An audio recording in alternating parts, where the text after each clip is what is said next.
Bonjour et bienvenue dans Outdoor Minds. Le risque, c'est un danger éventuel, plus ou moins prévisible, qui peut causer un dommage. Nous n'avons pas tous la même tolérance au risque. Certains en ont une aversion profonde, d'autres s'y exposent avec délice. Je suis Armelle Solélac, serial entrepreneuse, investisseuse et double tour du mondiste.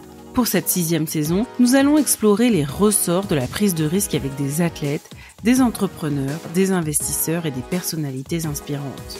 Allez, c'est parti pour une nouvelle rencontre. Cet épisode d'Outdoor Minds vous est offert grâce au soutien d'Above and Beyond, le fonds d'investissement Early Stage, spécialiste des secteurs du tourisme, des sports et des loisirs.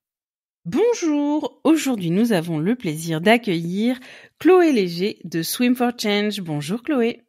Bonjour Armelle. Alors Chloé, est-ce qu'il y avait dans ton enfance des signes un peu précurseurs de la suite qu'a pris ton aventure professionnelle et personnelle ? Alors j'ai vraiment envie de dire non, parce que je pense que on peut aussi un peu choisir qui on a envie d'être et on n'est pas obligé d'être un peu né d'une manière.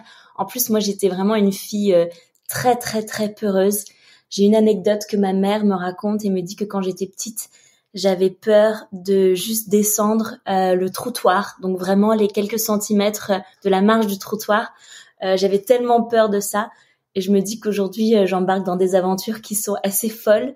Donc, de la fille peureuse à ce que je fais aujourd'hui, on pouvait pas prévoir ça. Alors, est-ce que tu peux nous raconter un peu ta carrière professionnelle jusqu'à aujourd'hui et puis peut-être aussi présenter Swim for Change ? Avec plaisir. Donc moi, je suis ingénieure de formation. J'ai fait mes études en Angleterre à l'université. Je fais un diplôme plutôt dans le développement de produits et dans l'éco-conception. Donc déjà, à l'université, j'étais dans ces sujets environnementaux. J'ai commencé ma carrière professionnelle en travaillant en R&D mais j'avais aussi en parallèle déjà créé en fait l'association Swim for Change qu'on a créée en 2020. Donc j'avais un peu gardé les deux, j'avais la carrière pro et l'association, on travaillait le soir, le week-end. J'ai fait ça pendant 4 ans. Petit à petit, mon métier s'est plutôt focalisé sur la RSE. J'ai pris un poste de RSE dans le monde du sport. Donc là, intimement lié l'association et ma carrière. Et début 2024, j'ai décidé de me mettre à 100% sur l'association pour voir où est-ce qu'on pouvait aller avec ce beau projet.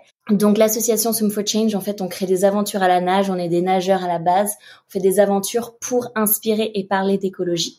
Donc on utilise l'aventure pour sensibiliser surtout un public qu'on n'arrive pas à toucher avec juste en parlant d'écologie. Notre ambition, c'est vraiment de se dire qu'aujourd'hui, l'écologie, on est arrivé à un stade où on parle de il faut pas prendre l'avion, il faut pas manger de viande, et surtout vers la jeune génération, c'est assez compliqué d'entendre ce sujet comme ça, et donc on utilise l'aventure pour parler d'une manière un peu plus positive et inspirante. Donc l'année prochaine, on se lance dans un gros projet de traverser l'Atlantique à la nage pour parler de la protection de l'océan et surtout pour amener ce sujet-là dans les écoles et créer du contenu pédagogique pour les enfants. Waouh, c'est une très très longue distance. Il y a un certain nombre de records qui ont été faits sur des distances non négligeables. Je pense à celui je crois que c'est Cuba, Key West. Comment vous allez faire techniquement en fait ? Techniquement, donc on nage du Cap-Vert jusqu'à la Martinique. C'est à peu près 3500 kilomètres à la nage. On est accompagné d'un bateau, d'un catamaran avec un équipage à bord et on se relaie avec mon mari Mathieu toute la journée pour parcourir la distance à la nage et on a le bateau pour bien sûr revenir se reposer, manger. Ça va durer à peu près entre 3 et 4 mois. Ok, et est-ce que ça a déjà été fait ou c'est une première ? Alors ça a déjà été fait de manière différente. Ça a déjà été fait dans l'autre sens, donc de New York à Brest à peu près. Et ça a déjà été fait aussi dans le même sens que nous, mais d'une manière complètement autonome, donc avec un radeau en fait.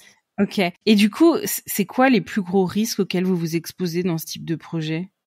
Alors, il y a différents risques. Je pense que quand je leur parle de ce projet, tout de suite, ce qui vient dans la tête, c'est les requins, les tempêtes, comment est-ce que vous allez faire ?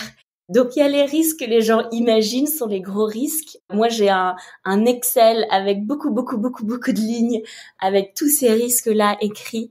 Et à chaque fois, on écrit un protocole. Donc, on a à peu près 9 protocoles de sécurité de comment est-ce qu'on réagit, qui prend les décisions, qu'est-ce que ça veut dire. En fait, on essaye d'anticiper un maximum de risques pendant l'aventure et bien sûr savoir gérer. Donc, qu'est-ce qui se passe si le bateau est cassé? Qu'est-ce qui se passe si quelqu'un se fait mordre par un requin? Enfin, voilà, tout ça. Mais en fait, ce que les gens réalisent pas, surtout avec un projet comme ça, pour moi, le plus gros risque, déjà, il y a tout le risque en amont. Lancer un projet comme ça, c'est un risque financier, c'est un risque que ça fasse un flop et que finalement ça marche pas. Déjà, il y a le risque entrepreneurial. Et nous, vraiment, le plus gros risque, comme on est un couple avec Mathieu et qu'on entreprend ensemble, il y a le risque de casser le couple. En fait, tout simplement, on voit que c'est un gros projet. On parle à beaucoup de couples qui entreprennent ensemble. C'est pas facile tous les jours. Et on sait qu'une aventure comme ça va faire ou grandir le couple, ou malheureusement peut-être avoir un impact négatif sur le couple. Donc pour moi, le plus gros risque, il est surtout là-dedans. Ça passe ou ça casse, effectivement. C'est intéressant parce qu'on voit qu'il y a une variété de risques qui est très très importante finalement. J'en profite pour glisser quand même un petit message pédagogique. Si je dis pas de bêtises, je crois qu'il y a 317 types de requins différents dans le monde, répertoriés en tout cas, et sur ce volume-là, il y a que 3 espèces qui sont potentiellement dangereuses pour l'homme.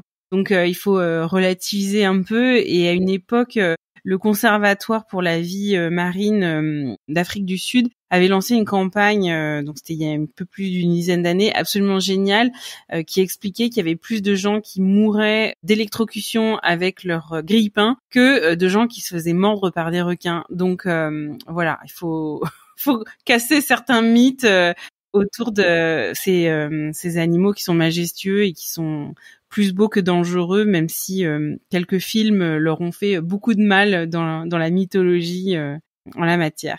Toi, comment tu vis tous ces risques que tu as listés finalement? Est-ce que c'est quelque chose qui t'excite? Est-ce que ça te paralyse? Comment tu appréhendes tout ça? Moi, c'est plutôt quelque chose, en tout cas, qui ne m'affecte pas spécialement. J'aime bien un peu cette phrase qui dit qu'on peut pas avoir peur de choses qu'on ne peut pas contrôler. Donc je vois ces risques et tous ces risques possibles, c'est une manière de grandir, de creuser, d'être curieux, de comprendre, d'aller chercher plus d'informations.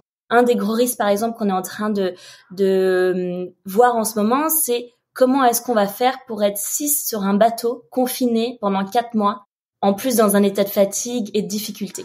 Pour ceux qui ont vécu le confinement peut-être à plusieurs, ça va être un peu ça, sauf avec un peu plus de risques et d'importance. Et donc, ça nous pousse, en fait, ce risque-là nous pousse à aller chercher les meilleurs moyens de prendre des décisions, les meilleurs moyens d'organiser une équipe, les meilleurs moyens en fait, ça nous pousse à grandir et à apprendre plein de choses sur comment est-ce qu'on travaille en équipe, comment est-ce qu'on peut fonctionner ensemble.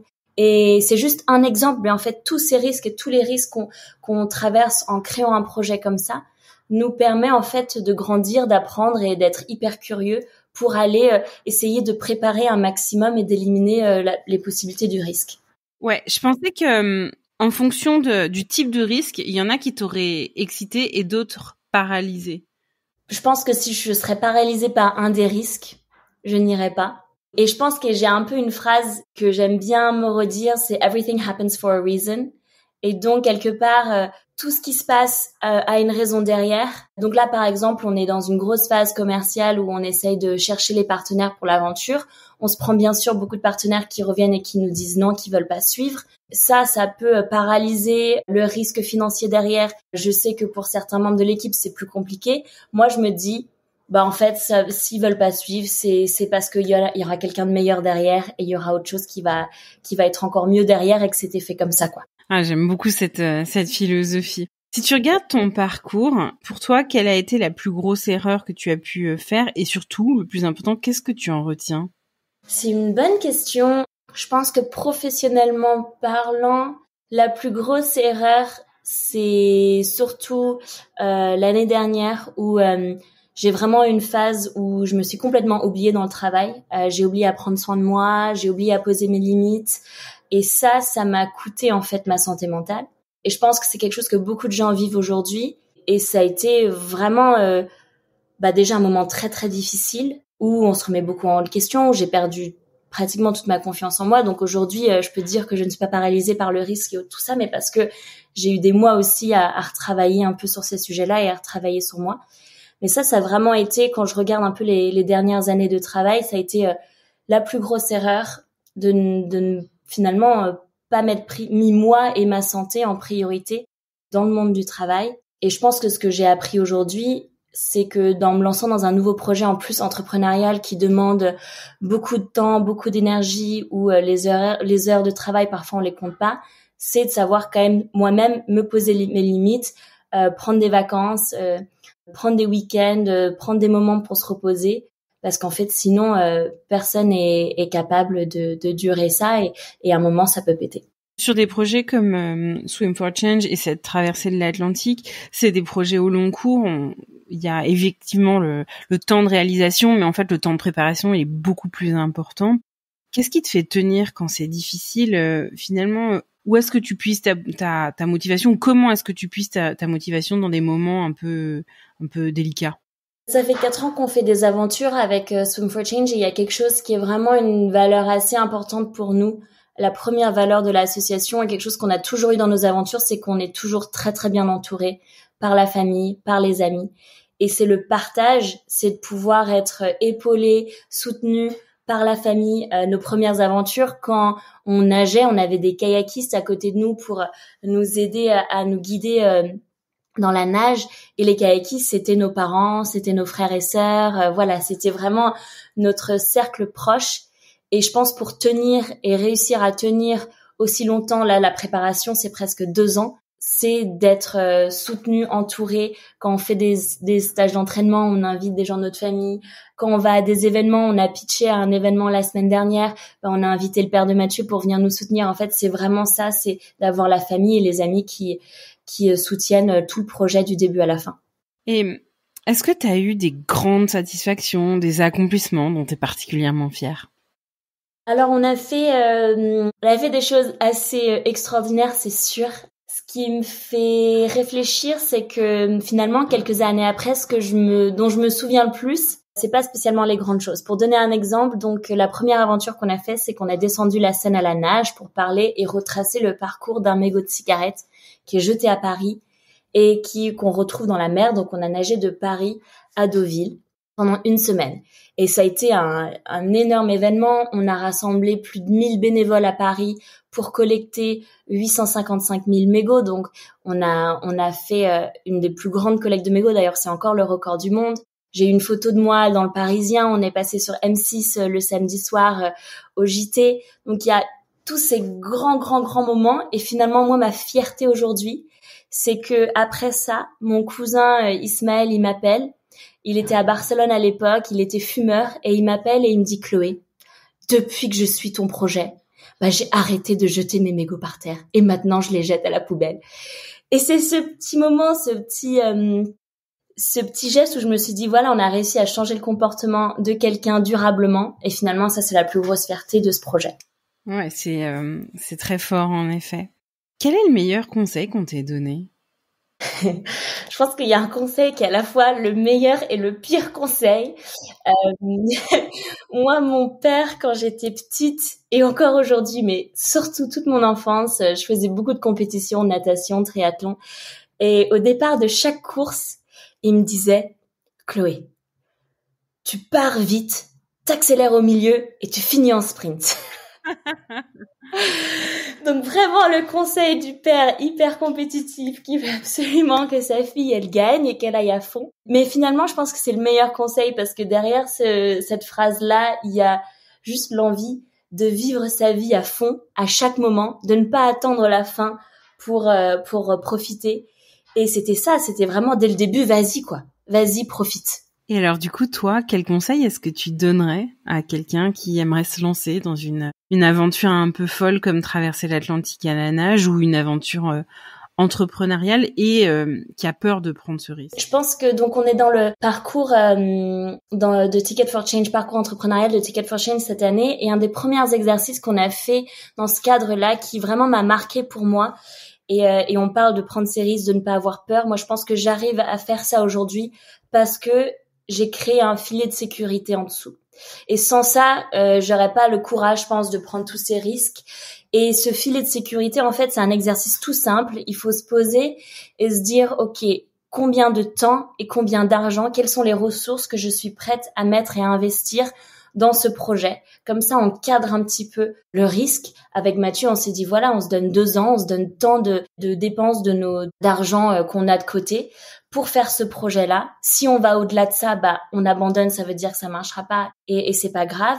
Mais au moins, dans ce cadre-là, on se donne tous les moyens d'y arriver et on n'arrête pas jusqu'à ce qu'on ait dépassé ses limites. Alors, c'est un peu la question philosophique de l'épisode, mais qu'est-ce que tu sais avec une absolue certitude ? Moi, c'est juste que je mange trop de chocolat. Mais tu nages, ça compense. Oui, mais c'est quand même pas le meilleur ingrédient niveau empreinte carbone ni empreinte eau. Mais je sais que je mange absolument beaucoup trop de chocolat et donc je sais avec certitude qu'il va falloir avoir un gros stock de chocolat sur le bateau pendant 4 mois pour la traversée. C'est vrai, c'est quand même ennuyeux cette histoire de chocolat parce que notre planète est la seule planète à avoir du chocolat à notre connaissance actuelle et c'est en termes d'empreinte carbone vraiment pas terrible de manger du chocolat. Tout ça est bien dommage. Et je parle pas d'autres types d'empreintes accessoires pour nous les dames. Est-ce que tu aurais un conseil de livre à lire ou de documentaire, de film, peut-être de série à regarder ?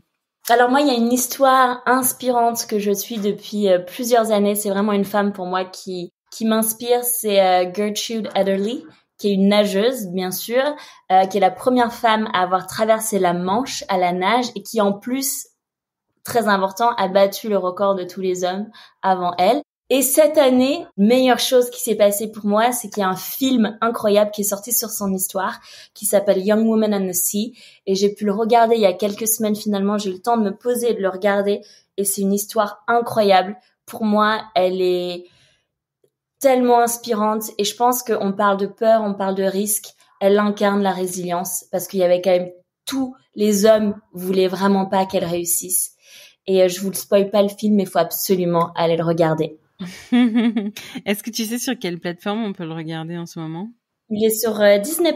En plus, il est vraiment accessible aux enfants, donc à regarder en famille. Ah merci beaucoup. Alors c'est ma dernière question. Quelle est justement la question que je t'ai pas posée et que tu aurais aimé que je te pose ? Peut-être une question un peu sur si aujourd'hui je faisais un tout autre métier, qu'est-ce que je ferais ? Si j'étais pas en train de préparer une aventure pour traverser l'Atlantique à la nage, qu'est-ce que je serais en train de faire ? Je trouve ça hyper intéressant de savoir. Je pense que les gens pourraient faire quelque chose aujourd'hui et en fait pourraient faire quelque chose de complètement différent dans leur vie. Et c'est hyper intéressant de voir un peu les plusieurs phases des gens différents. Mais comme tu l'as dit, tout se produit pour une raison. Exactement. Merci beaucoup Chloé Léger de Swim for Change d'avoir été notre invitée aujourd'hui. Voici les 3 points clés à retenir de cet épisode. Le premier, on ne peut pas avoir peur de quelque chose qu'on ne peut pas contrôler. Le second, comme on vient de le dire, tout se produit pour une raison. Si vous prenez un but sur un projet, c'est peut-être parce qu'il y a un trésor caché qui va arriver un peu plus tard. Et enfin, le dernier point, quand vous vous lancez dans une grande aventure, qu'elle soit professionnelle ou personnelle, entourez-vous de familles, d'amis, de proches qui sont prêts à vous soutenir quoi qu'il arrive. Merci à tous d'avoir écouté Outdoor Minds. Cet épisode vous a plu ? Je vous invite à le partager autour de vous et à me soutenir en mettant une note de 5 étoiles avec un commentaire sympa. Cela m'aidera beaucoup pour faire connaître ce podcast et mettre en lumière tous ces leaders qui le méritent. Vous voulez découvrir de nouvelles personnalités inspirantes ? Alors je vous donne rendez-vous la semaine prochaine. À très vite sur Outdoor Minds.